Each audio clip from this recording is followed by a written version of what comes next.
This happened earlier this year, and I still don't know how to explain it without sounding insane. I'm 22, born and raised in Colorado. Out here, there's plenty of abandoned places if you know where to look. Old ranger stations, service tunnels, even Cold War bunkers that people swear were sealed decades ago. My friends and I have always been into that kind of stuff. We weren't vandals or anything, just thrill seekers. Flashlights, cameras, backpacks with snacks and water, that was our thing. My buddy Aaron was usually the one who found locations, but this time it was Matt. He's the kind of guy who spends hours on weird corners of Reddit and forums I've never heard of. One night he showed up to our usual hangout spot, slammed his laptop on the table, and pulled up a grainy satellite image. It looked like nothing, just a patch of trees in the middle of nowhere. But he pointed out a square outline. According to him, it was an entrance to some kind of underground facility built in the 60s. A bunker. I thought he was full of it, but Aaron leaned in right away. Dude, that's reinforced concrete. That's not natural. Matt claimed he'd seen comments online from people saying they'd tried to find it and couldn't. That was enough to hook us. The next weekend, the three of us loaded up my Tacoma with gear and headed out. We drove for hours into the mountains, past small towns that looked half-abandoned themselves. Once we left paved roads, cell service dropped to nothing. We followed Matt's offline pin to a stretch of dirt trail that didn't even look drivable. We parked, grabbed our packs, and hiked the last mile. It was late afternoon, the air sharp and cold, and the smell of pine was strong. My boots crunched over old pine needles while we scanned the area. For a while, it felt like we were wasting our time, just forest and rocks. Then, Aaron spotted something. A patch of ground that looked too flat, too deliberate. We brushed away dead leaves and dirt until we saw it. Metal. A heavy, rusted hatch, about 4 feet across, flush with the ground. Matt was grinning like a kid on Christmas. Told you! The hatch had a circular handle, corroded but intact. It took all three of us pulling together to get it to budge. When it finally creaked open, the smell hit us. Stale, metallic, like air that hadn't moved in decades. A narrow ladder disappeared into darkness. None of us wanted to admit we were scared, but you could feel it. Aaron broke the silence first. If this ladder gives out, we're screwed. Still, we went down, one by one. My hand slipped a little on the cold metal rungs, and by the time my boots hit concrete, my stomach was tight. I flicked on my flashlight. We were standing in a concrete corridor that stretched both directions. Pipes ran along the ceiling, dripping occasionally. The air was damp and heavy, and every sound echoed too much. Old stenciled letters on the wall read USAF property in faded black. "This is insane," Aaron whispered, though his voice still bounced off the walls. We started walking. Every so often, we'd pass rusted doors, most sealed shut. One hung half open, and when we pushed inside, it looked like some kind of barracks. Rows of decaying bunk beds, mattresses eaten away by mold. There were even old footlockers, though most were empty. The deeper we went, the colder it got. My breath came out in faint mist. I tried to tell myself it was just because we were underground, but the chill felt wrong. Then we heard it. At first, it was just a faint clank, like metal on concrete somewhere down the hall. We froze, exchanged looks. Matt mouthed, "Did you hear that?" It came again. Clank, drag, clank. Aaron killed his flashlight, and after a second we did too. Total darkness swallowed us. We stood there, barely breathing, listening. The sound was steady, deliberate, like someone dragging something heavy. It was impossible to tell how far away it was. The echoes made it feel like everywhere at once. My heart was hammering so loud I was sure it would give us away. I reached for my flashlight, but Aaron grabbed my arm hard, shaking his head. Then, without warning, the dragging stopped. The silence was worse than the noise. We stood there for maybe 30 seconds that felt like hours. That's when Matt's phone, deep in his pocket, buzzed with a notification. The sound was tiny, but in that silence it might as well have been a gunshot. Immediately, a metallic bang exploded down the corridor, then another. Then the dragging started again, but this time it was faster, coming toward us. "Run," Aaron hissed. We bolted, flashlights flicking on as we sprinted through the tunnels. Our beams shook across rusted doors and peeling paint, never landing long enough to orient ourselves. Behind us, the sound was chasing. Clank, drag, closer and closer. We turned down one corridor, then another, until I realized we'd lost our sense of direction. My lungs burned, and the air smelled worse now, like old blood and rust. We burst into a wide chamber lined with control panels, wires hanging from the ceiling like vines. In the center was a massive table covered in dust, and papers so brittle they crumbled when Aaron brushed them. Then, from the far side of the room, we heard it again, closer than ever. The dragging. Something metallic scraping along the floor. That was enough.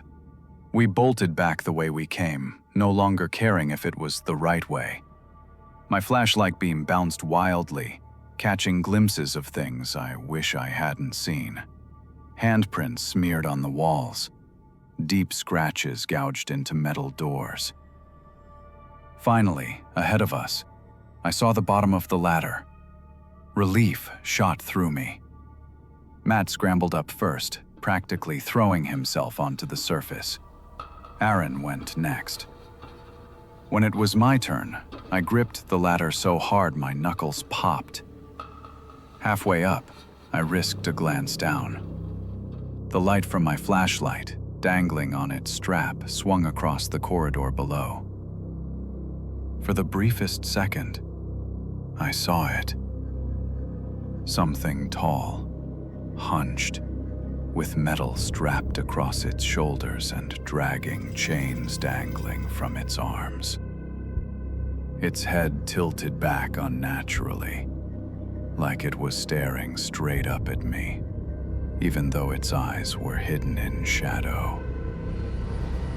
The second my light touched it, the dragging stopped.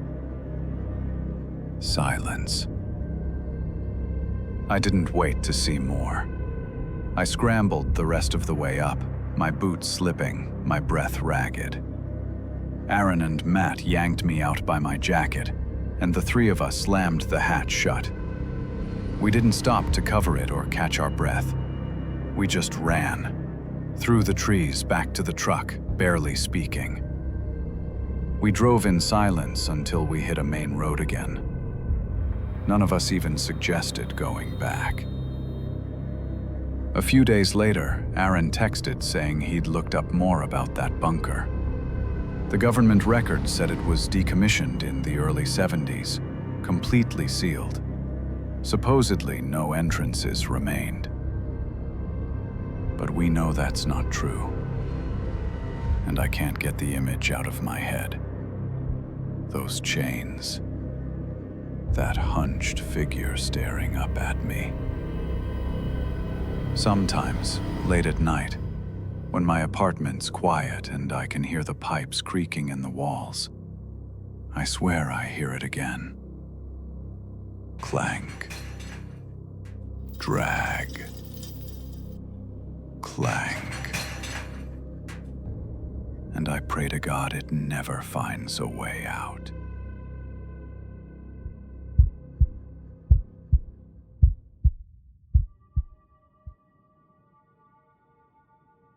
I need to give some background before I tell you what happened last fall.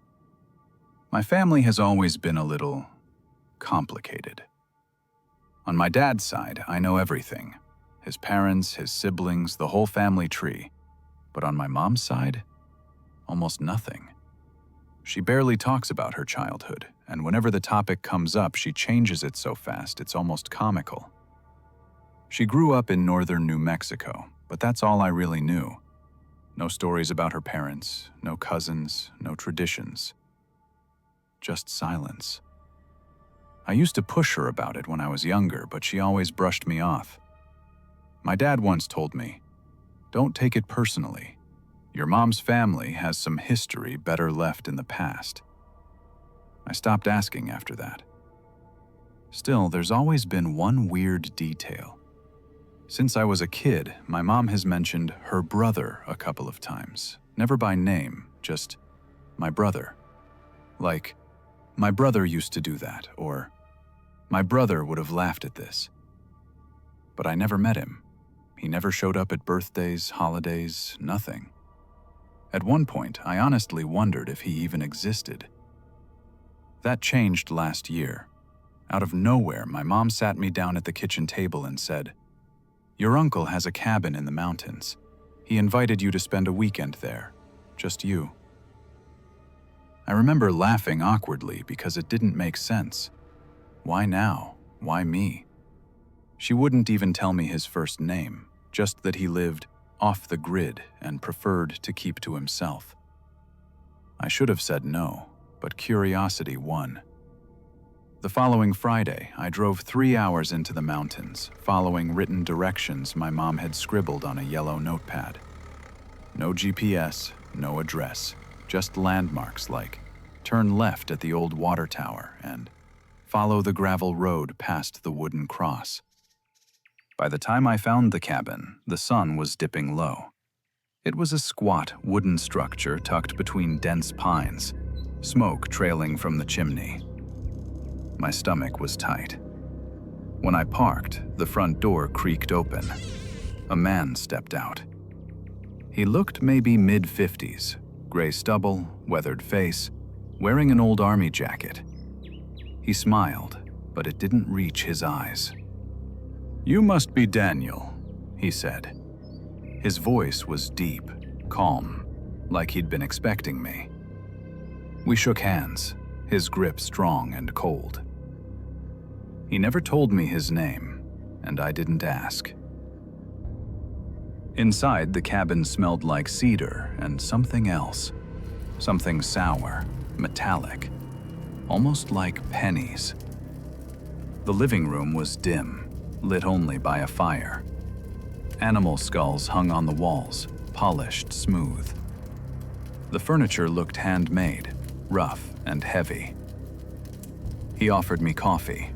It was bitter, almost undrinkable, but I forced it down while he watched me from across the table.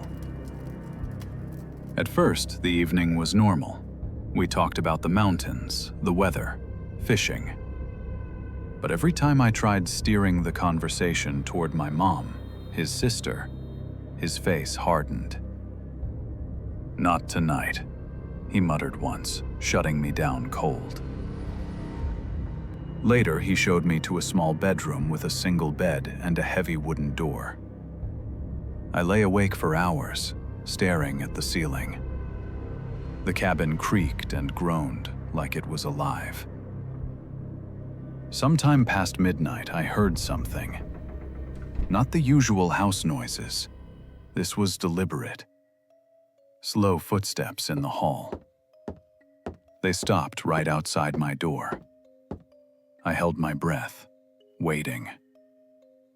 Then, softly, the sound of metal against wood, like a key turning in the lock.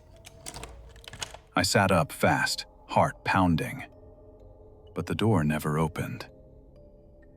After a long silence, the footsteps retreated. I barely slept. The next morning, my uncle acted like nothing happened. He made oatmeal and black coffee, whistling to himself. I almost convinced myself I'd imagined it. But as the day went on, little things gnawed at me, like the way he stared at me too long, like he was studying me, or how he slipped and called me by my dad's name once, even though they'd never met.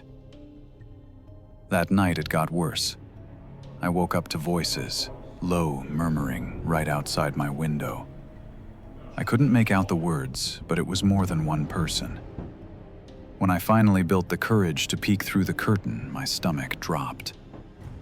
In the clearing behind the cabin, my uncle was standing with 3 other figures.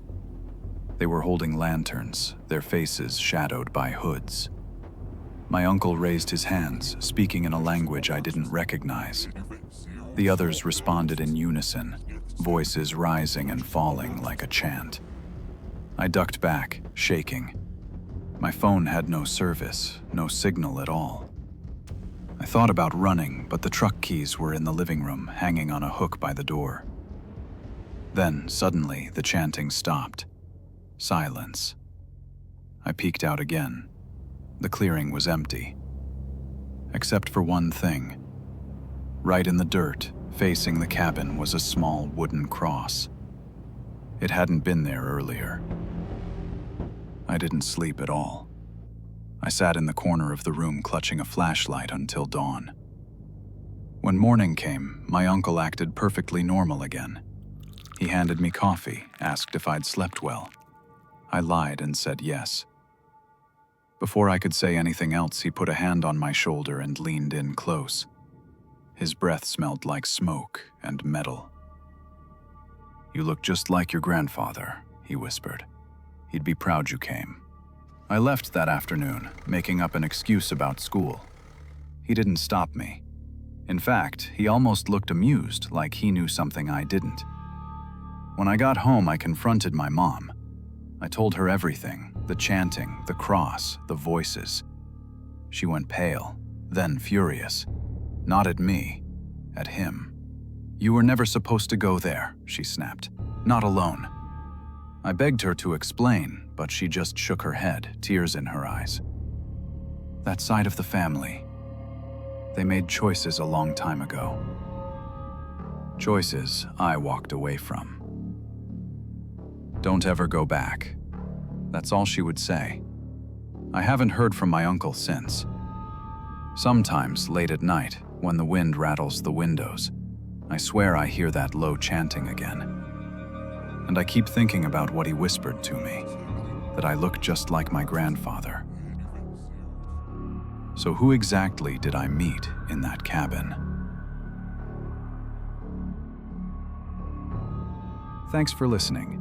If you enjoyed stories, subscribe and like this video.